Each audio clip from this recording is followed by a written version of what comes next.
Halo semuanya, Salve. Perkenalkan nama saya Jessie Diano Septiani dengan NIM 23101099 dari Prodi Pendidikan Keagamaan Katolik dari Setakat Negeri Pontianak. Baiklah, di sini saya akan menjelaskan tentang pengaruh kolonialisme Portugis dan Spanyol dalam misi Katolik. Yang pertama, pengaruh Portugis dalam misi Katolik. Yang A. Peran Portugis dalam penyebaran Katolik. Portugis mulai menjelajah dunia pada abad ke-15 dengan tujuan ekonomi dan penyebaran agama. Kemudian, pada tahun 1511, Portugis menaklukkan Majaka dan mulai memperkenalkan agama Katolik di wilayah Nusantara. Ordo Dominikan, Fransiskan, dan Yesuit menyertai para penjelajah untuk mengajarkan agama kepada penduduk lokal. Yang B. Wilayah-wilayah yang dipengaruhi Portugis. Yang pertama, Maluku. Portugis mendirikan pos perdagangan di Ternate dan Ambon, di mana banyak penduduk lokal dibaptis menjadi Katolik. Yang kedua, ada Timor dan Flores. Katolik berkembang pesat di wilayah ini karena upaya misionaris Yesuit dan Dominikan. Yang ketiga, ada Solor. Portugis mendirikan benteng dan gereja di Pulau Solor sebagai pusat penyebaran Katolik di Nusa Tenggara. Kemudian yang C, tokoh misionaris Portugis yang berpengaruh. Santo Franciscus Xaverius pada tahun 1506 sampai 1552.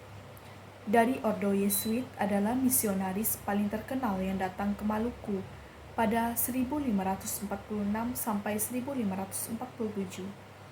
Yang D, dampak kolonialisme Portugis terhadap Katolik di Nusantara. Pendirian gereja-gereja pertama di Indonesia, penciptaan buku-buku, doa dan katekese dalam bahasa lokal. Pengaruh Katolik tetap kuat di beberapa daerah meskipun Portugis kemudian diusir oleh Belanda yang berhaluan Protestan. Yang kedua, ada pengaruh Spanyol dalam misi Katolik. Yang A, peran Spanyol dalam penyebaran Katolik. Spanyol juga memiliki misi untuk menyebarkan agama Katolik melalui kolonisasi, terutama setelah 1494 ketika perjanjian Tordesillas membagi dunia antara Spanyol dan Portugis. Spanyol lebih banyak berpengaruh dalam penyebaran Katolik di Filipina dibandingkan di Nusantara.